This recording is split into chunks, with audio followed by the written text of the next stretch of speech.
शिक्षा जगत में एक नाम है खान सर का। वो खान सर जिनकी चर्चा न सिर्फ बिहार में बल्कि देश और अब तो विदेशों में भी होने लगी है। खान सर इन दिनों बीमार हैं। हमें जानकारी मिली कुछ दिन पहले बीपीएससी का एग्जाम था और नॉर्मलाइजेशन को लेकर वो भी आंदोलन में आए थे और उसके बाद से बीमार थे।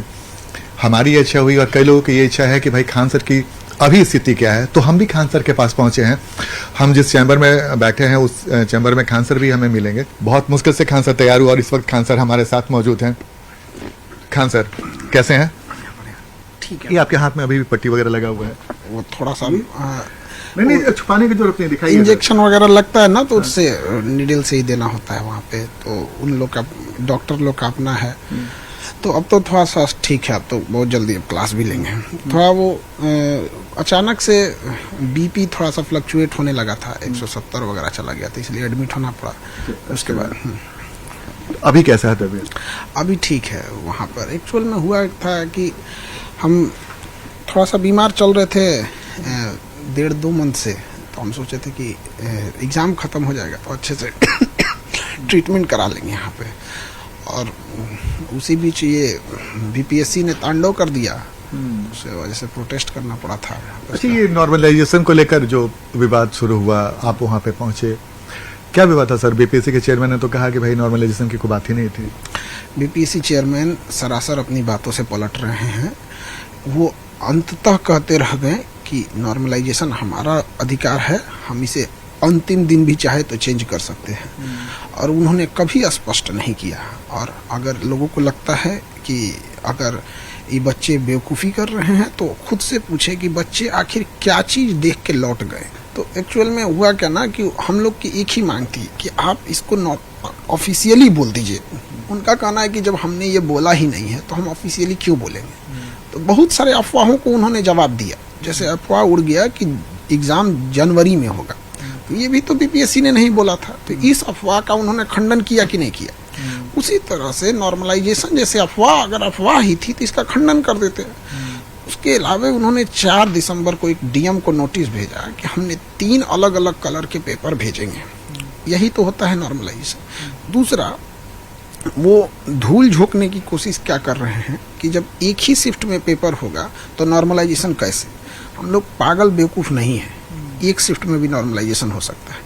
अगर आप भागलपुर का क्वेश्चन अलग दे दे, बक्सर का क्वेश्चन अलग दे दे, मुजफ्फरपुर का क्वेश्चन अलग दे दे, हो गया नॉर्मलाइजेशन।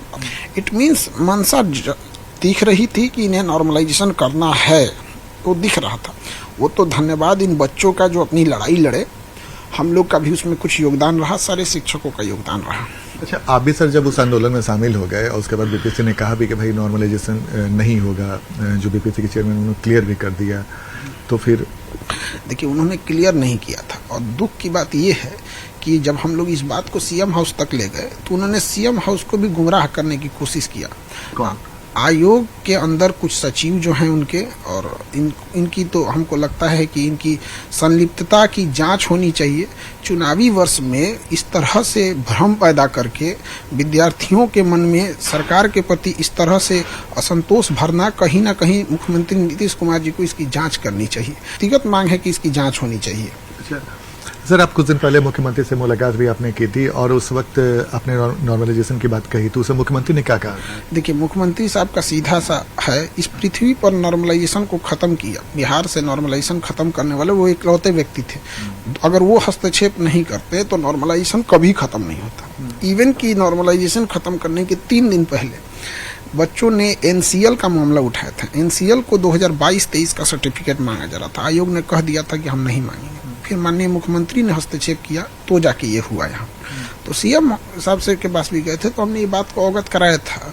उन्होंने बच्चों के ही फेवर में बात बोली थी कि ठीक है यहाँ पर। लेकिन बीच में आयोग के कुछ अधिकारी, हम अभी भी कह रहे हैं, उनकी मंशा पर ही संदेह होता है। हमने कई मीटिंग किए, कई चीज़ों को देखे तो हमें लग गया कि ये लोग कहीं ना कुछ अंदर खिचड़ी पका रहे हैं। तो इसकी जाँच होनी चाहिए। सर, जिस दिन ये आंदोलन में आप शामिल हुए तो उस दिन आपको गर्दनीबाग थाने ले जाया गया। आपके तरफ से ये कहा गया, आपके कुछ जो समर्थक कह रहे थे कि आपकी गिरफ्तारी हुई है, जबकि पटना के एसएसपी ने कहा कि आपकी गिरफ्तारी नहीं, बजाते आपको गाड़ी से छोड़ा गया पुलिस गाड़ी से। देखिए हमको डिटेन किया गया तो डिटेन करने के आधे घंटे बाद, जैसे पुलिस का अपना लॉ एंड ऑर्डर है, तो police law and order maintain करने के लिए किसी को डिटेन कर सकती है, ये उसका अधिकार, हम उसके अधिकार में हस्तक्षेप नहीं कर रहे हैं, वो लॉ एंड ऑर्डर उसके लिए प्राथमिकता है। जब रात हो गया था तो आयोग नोटिस नहीं जारी कर रही थी, और हमारे ऊपर सबसे बड़ी चिंता थी बच्चियां जो हमारे बैठी थी वहाँ, 2-3 हजार लड़कियां, तो गर्दनी बाग में ना लाइट की व्यवस्था थी, ठंड का दिन था, ना कंबल की, ना वॉशरूम, पानी, किसी चीज़ की व्यवस्था नहीं थी। तो हमें ये लगा कि जल्दी से जल्दी नोटिस लिया जाए ताकि यहाँ से बच्चियों को मेन भेजा जाए। आपको समझ में आता है कि वहाँ पे कुछ भी अनहोनी हो सकता है। तो हम आयोग की ओर जाने लगे ताकि दबाव बनाए कि जल्दी से जल्दी दिया जाए। तो बीच रास्ते में हमें डिटेन कर लिया गया और हम कुछ देर थाने में बैठे थे, आधा घंटा तक। उसके बाद एसडीपीओ मैडम आई, तो उन्होंने कहा कि हम आपको अगर अशांति फैलाए होंगे लोग या कुछ भी हुई होगी तो हम एफआईआर करेंगे आपके ऊपर। तो हमने कहा आप जांच कर लीजिए, हम लोग तो गर्दनी बाग धरना स्थल पर बैठे हैं, यहाँ कोई अशांति नहीं है और हमारी मांग जब तक नहीं मांगी जाएगी हम नहीं लौटेंगे यहाँ से। तब तक हम थाने में ही थे कि नोटिफिकेशन आ गया। उसमें नेटवर्क काम नहीं करता है। अब हमारा नेटवर्क थाने में उतना नहीं काम कर रहा था, तो हमने फ़ोन किया कि यहाँ तो बताया जा रहा है कि नोटिफिकेशन आ गया। तो वहाँ से भी किसी ने बोला हाँ सर नोटिफिकेशन आ गया, नॉर्मलाइजेशन खत्म। तो हम लोग की 3 मांगे थी कि जिनका टेक्निकल खराबी, सर्वर खराब की वजह से फॉर्म भरने का मौका छूट गया है उन्हें दिया जाए और थोड़ा एग्ज़ाम डेट एक्सटेंड किया जाए। लेकिन चूंकि वो थाने में बैठे थे, वहाँ एक अलग प्रेशर होता है। हमने देखा कि नोटिफिकेशन आया है तो सारी बातें होंगी यहाँ पर। जब नोटिफिकेशन आ गया तो हमें लगा कि उसके बाद से भगदड़ होने लगा यहाँ पे, तो लड़कियाँ सब लड़के निकलने लगे। तो फिर पुलिस ने कहा कि अब आपकी मांग मान ली गई है, अब आप वापस जाइए। यहाँ पर शर्त ये थी कि आप वापस धरना स्थल पे नहीं जाएंगे। अब थाने से निकलिएगा तो सामने गर्दनी धरना स्थल है। तो हमने सोचा कि ये लोग कह रहे हैं न जाइए, हम चले जाएंगे धरना स्थल पे, बट वो एरिया पता नहीं कहाँ था। तो उन्होंने कहा कि हम आपको धरना स्थल पे नहीं जाने देंगे, अगर धरना स्थल पे गए तो केस हो जाएगा। डर इस बात की रहती है कि बच्चों पे अगर केस हो गया ना तो उनका करियर खराब हो जाता है। तो कहीं ना कहीं एक दोनों ओर से हम लोग को सोचना रहता है। तो फिर पुलिस ने कहा कि हम आपको अपनी गाड़ी से तक छोड़ देंगे धरना स्थल के बाहर। तो हमारी हम बाहर कहीं उतार देंगे तो हम सड़क पे नहीं ना टहलने लगेंगे। तो हमारी गाड़ी पता नहीं कहाँ थी उस भीड़ भाड़ स्थल में, तो नक्शा ही समझ में नहीं आता है गर्दनी बाग का। तो फिर उसके बाद से वहाँ से हमें छोड़ी, तो फिर हम गए। तब तक यहाँ समझ में आया कि अभी एक ही बात मानी गई, 2 नहीं मानी गई। और हमारी तबीयत ठीक नहीं थी, मेरा बीपी 170 हो गया था। तो हम एक आदमी को फ़ोन किए कि देखिए मेरा बीपी 170 हो गया है। तो बोल रहे हैं कि हमारे यहाँ भी एक आदमी को ऐसे ही था, उसका हार्ट अटैक हो गया। अब तो हम कितना भी भूलवाने की कोशिश करें, मेरा 180 हो गया। तो अब हमको लगा कि थोड़ा दवा खा के सही हो जाते हैं। उस वक्त आप कहाँ पे थे? हम लौट रहे थे यहाँ पे। तो हम सोचे कि डायरेक्ट डॉक्टर के पास चले जाते हैं। तो डॉक्टर साहब को पास गए, वो कुछ दवा दिए, बट उससे रिलीफ नहीं हुआ, चेस्ट में दर्द ज़्यादा होने लगा। तो रात में हम कहें कि हमको लगा ठीक हो जाएगा, बस सुबह जाके फिर एडमिट होना पड़ा। कुछ कोचिंग संस्थानों के लोगों का भी, कुछ शिक्षकों का भी आपके प्रति नाराजगी की बात सुनी। देखिए हमसे नाराजगी बस एक बात की है कि आज हम लाखों रुपए फीस लेने लगेंगे तो हम उन शिक्षकों की नज़र में बहुत अच्छे आदमी हो जाएंगे। तो शिक्षकों के समूह में हमको इसी वजह से हमको नहीं रखा गया। एक समूह है कि इन्होंने फीस को बिजनेस खराब कर दिया। हमने कहा कि भाई आपको बिजनेस करना है तो आप कुछ भी कर लो, शिक्षा बिजनेस नहीं होता है। कि जब कोई पेपर लीक होता है तो कई बार कोचिंग संस्थानों की भूमिका पर सवाल खड़े हो जाते हैं। क्या आपको लगता है कि वाकई ये संभव है कोचिंग संस्थानों की भूमिका को लेकर? देखिए, एक जो पेपर लीक करने वाले दलाल टाइप के जो लोग होते हैं उनका बच्चों से कोई कनेक्शन नहीं होता है। बीच में कोई ना कोई व्यक्ति ही है जो कनेक्शन कर रहा है। तो इसकी जांच सीबीआई या ईओयू करे और हाई कोर्ट की निगरानी में जांच हो। जिस पे संदेह हो उस पर नार्को टेस्ट करना जरूरी है। नार्को टेस्ट करिए, स्टार्टिंग हम ही से करें, और जिस पे भी संदेह होता है उसको फांसी की सजा होनी चाहिए, क्योंकि बच्चों का भविष्य खराब होता है। पढ़ने वाले बच्चों का मनोबल गिर जाता है। छात्रों में सर आप बेहद लोकप्रिय हैं, लेकिन विवाद भी आपके साथ जुड़ जाता है। अब बीपीएससी का मामला हो या नॉर्मलाइजेशन का मामला हो, खान सर और विवाद में क्या है सब? अब देखिए, बच्चों के लिए कौन लड़ेगा?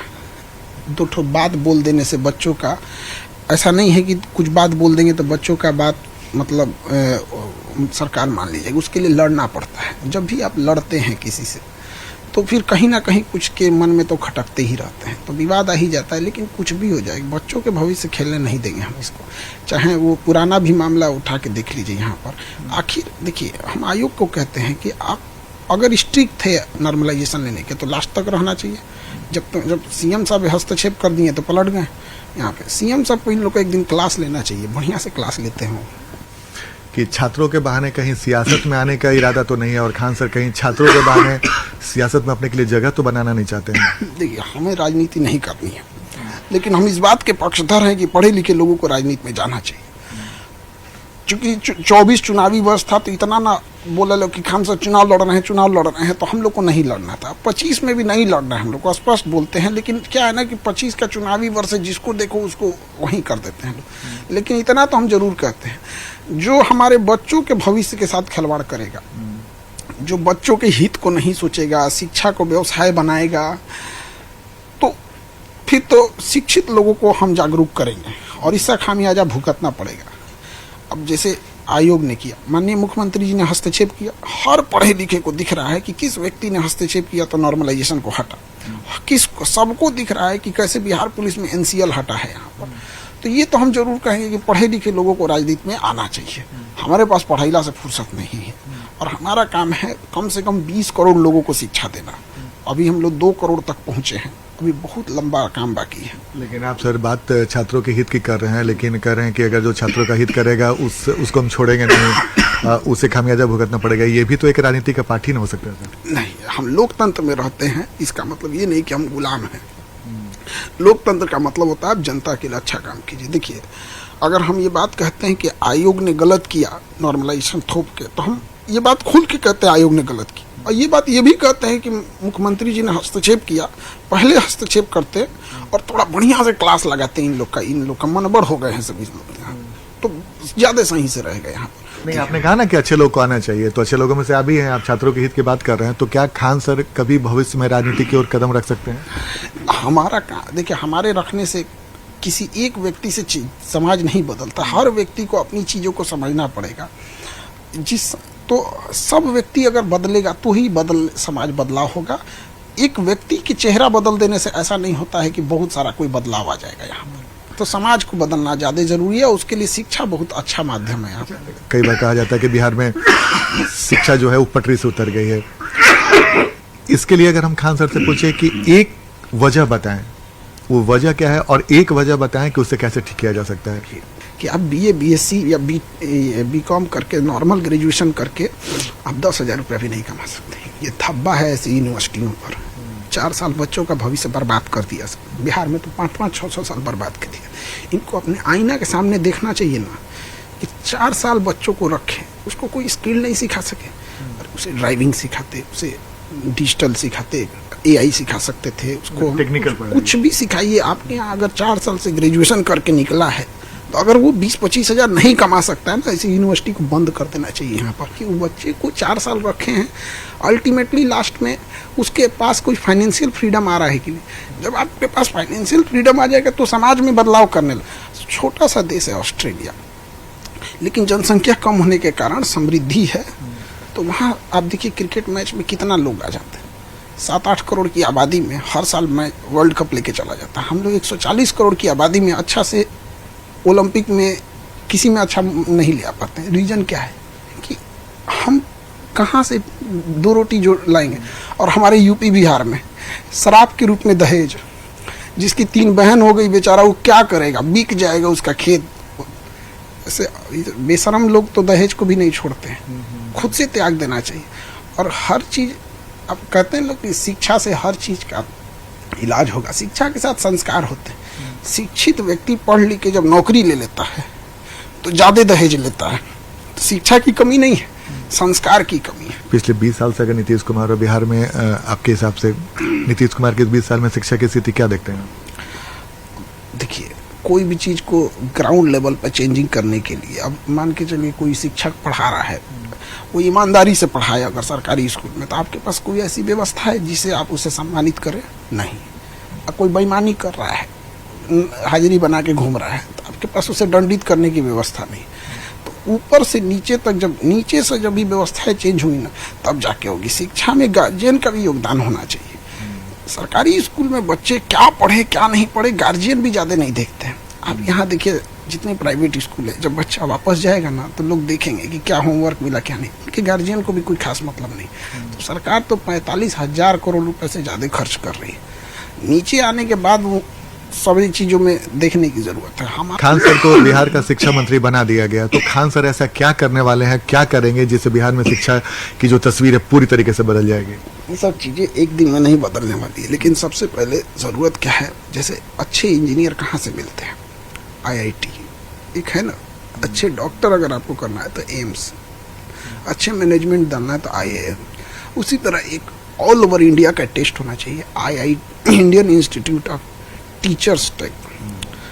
जैसे IAS है ना, उसी तरह एक टीचर्स का होना चाहिए जहाँ अच्छे टीचर्स जाए। आप बताइए, टीचर्स को लोग बैकअप जॉब देख रहा है। अमूमन जो होता है टीचर को बैकअप जॉब देखता है, नहीं हुआ तो टीचिंग में चल गए। यहाँ पे एक यूनिवर्सिटी होनी चाहिए जहाँ टीचर्स जाके पढ़ें। टीचर का जॉब होने के बाद उनको उसमें सुधार करने के लिए ये सब चीज़ें बड़ा कमी है यहाँ पे। और जो भी शिक्षक पढ़ा रहे हैं तो बच्चों की रेटिंग होनी चाहिए, A grade, B grade, C grade. और बैच लगा के घूमे लोग। अच्छा पढ़ा रहे हैं तो A ग्रेड का बैच लगा के घूमिए और आपका फीडबैक अगर बच्चे खराब दे रहे हैं, D ग्रेड का लगा के घूमिए। देखिए, अगर कोई अच्छा काम कर रहा है तो उसके पुरस्कृत भी करना चाहिए, और अगर खराब कर रहा है तो उसे दंडित भी करना चाहिए। दोनों में कमी रहेगी तो खराब हो जाएगा। बिल्कुल। अच्छा सर, अब थोड़ा सा राजनीति के 2-4 मिनट बात कर लेते हैं। बिहार में 2 बड़े नेता माने जाते हैं, लालू यादव और मुख्यमंत्री नीतीश कुमार। तेजस्वी जी की बात हम करेंगे, लेकिन ये 2 नेता हैं, दोनों समाजवादी नेता माने। दोनों नेताओं को आप पिछले कई सालों से देख रहे हैं। दोनों के बारे में अगर हम आपसे आपकी राय जाननी चाहें, शुरुआत में अगर हम नीतीश कुमार के बारे में अगर आपसे बात करें तो क्या कहेंगे? देखिए, प्रशासनिक ढांचा में सुधार करने के लिए उन्हें जाना जाता है। जिस स्थिति में उनको बिहार मिला था, ना सड़क थी ना बिजली थी, क्राइम अपने चरम पे था, तो वहाँ थे। लालू यादव जी को जिस स्थिति में बिहार मिला था, वहाँ सामाजिक भेदभाव इतना ज़्यादा कि आपको एक छोटी जाति के साथ भेदभाव इतना ज़्यादा। तो दोनों के सामने जो चुनौतियाँ थी वो अलग लेवल पे। नीतीश कुमार जी ने कुछ चीज़ें, जैसे महिलाओं को ध्यान में रखते हुए। खान सर को सबसे अच्छा नेता कौन लगते हैं? आप लोग हम लोग से ना राजनीति वाला सवाल पूछने लगते हैं लोग। नहीं, एक ऐसे होता है ना भाई कि भाई कई लोग को महात्मा गांधी अच्छा लगते हैं, कई लोग को सरदार पटेल, कई लोग को JP, कई लोग। तो खान सर का आइडियल नेता कौन है? तो हम लोग के लिए जो काम कर रहा है देश के लिए, वही ज्यादा अच्छे हैं। चलिए, एक बेहतरीन आप मतलब एक जो राजनेता जिस स्टाइल में जवाब देता बिल्कुल उस स्टाइल में। अच्छा ठीक है, खान सर फिल्मों के शौकीन है कि नहीं? नहीं, फिल्म हमारा नहीं देखना, टाइम ही नहीं मिलता है। फिल्म में क्या दिखेगा? वो हीरोइन रहेगी, ओकर पीछे हीरो पड़ल रहेगा, हीरोआ कामयाब रहेगा, हीरोइनिया फंस जाएगी कोनो मुसीबत में, आके बचाएगा, फिल्म खत्म हो जाएगी। एक के बाद फिल्म से लड़कियों को नीचा दिखाने की कोशिश देखिएगा। हर फिल्म में लड़की मुसीबत में फंसेगी, लड़का बचाएगा। हर फिल्म में देखा जाएगा मेरे सपनों का राजकुमार, तुम स्वतंत्र कब बनोगी? गुंडा पीटेगा, वही बचाने आएगा, गरीबी रहेगी, वही बचाने आएगा। आप फिल्म भाई, आप इंग्लिश फिल्मों को देखिए, अमेरिकन फिल्मों को देखिए, यहाँ पे वहाँ अगर आप देखेंगे तो लड़कियाँ भी उसी रोल में फाइट कर रही हैं। तो महिलाओं को इस पे सोचना चाहिए कि महिलाओं का रोल कितना देता है फिल्म में, कितना नाचने में, थोड़ा सा गाना वाना बजा देगा, और घर के अंदर यहाँ पे। तो इससे महिलाओं को समझना चाहिए कि आप अपने पैर पे खड़े हुए। इससे लड़कियों के दिमाग में धारणा बैठती जाती है बचपन से कि मेरी जिंदगी में कोई लड़का आएगा जो उनकी जिंदगी बदलेगा। तुम्हें ऊपर वाले ने क्या कमी दिया है? कभी फिल्मों में देखें कि कोई हीरो फंस गया, हीरोइन आके बचा रही है? रेयर देखते होंगे। बिल्कुल। कोई सिनेमा देखा है कि नहीं आपने? देखे। अब ऐसा भी नहीं है कि हम कोई साधु महात्मा है, सिनेमा ही नहीं देखें, लेकिन इंटरेस्ट नहीं है, टाइम नहीं है उतना। खान सर, आप यूपी के रहने वाले थे, बिहार में आ गए, कई बार आपसे ये सवाल पूछा गया है, लेकिन चूंकि हमारे लिए एक नया सवाल है और आपके ऑडियंस जब भी इस सवाल का जवाब देखते हैं तो उन्हें उतनी ही उत्सुकता रहती है। खान सर, यूपी से चलकर पटना की इन तंग गलियों में कोचिंग खोलकर छात्रों के बीच इतना लोकप्रिय हो गए, कैसे? देखिए, यूपी, बिहार, झारखंड ये कोई पाकिस्तान थोड़े है, हिंदुस्तान के सब। हम लोग को एक समृद्ध भावना रखनी पड़ेगी यहाँ पर। तो हम लोग, चूँकि सिवान मेरा ननिहाल है और वो शुरू से ही लगाव रहा था, तो यहाँ यहाँ आ गए, और धीरे धीरे चलते ही आदमी को पता थोड़ी रहता है कैसे क्या होता है, चलते जाता है। एक बार आपने कहीं इंटरव्यू में कहा था कि आपकी इच्छा थी फौज में आने की। अभी भी हमारी इच्छा है फौज में जाने की। अब सबकी इच्छा ही, अगर सारे ख्वाब पूरे हो जाए तो दुनिया जन्नत कहलाएगी। तबीयत खराब होने के बाद पहली बार उन्होंने न्यूज 18 से बातचीत की है, और शायद न्यूज 18 पहला चैनल है जिससे बातचीत करके उन्होंने कई सारे मुद्दों पर अपनी बात रखी। और जाहिर सी बात है, खान सर ने राजनीति से लेकर फिल्मों से लेकर बिहार की शिक्षा व्यवस्था पे तमाम मुद्दों पर बात की। और अभी तबीयत भी उनका खराब है और लगातार उनके जो क्लास है वो क्लास नहीं कर पा रहे हैं। सबसे बड़ी बात है कि वो क्लास नहीं कर पा रहे हैं, और उनकी तबीयत खराब होने से जब भी कुछ बोलते हैं उन्हें खांसी की समस्या हो जा रही है। तो हमारी कोशिश थी खान सर की बात को हम आपके तक पहुंचाएं।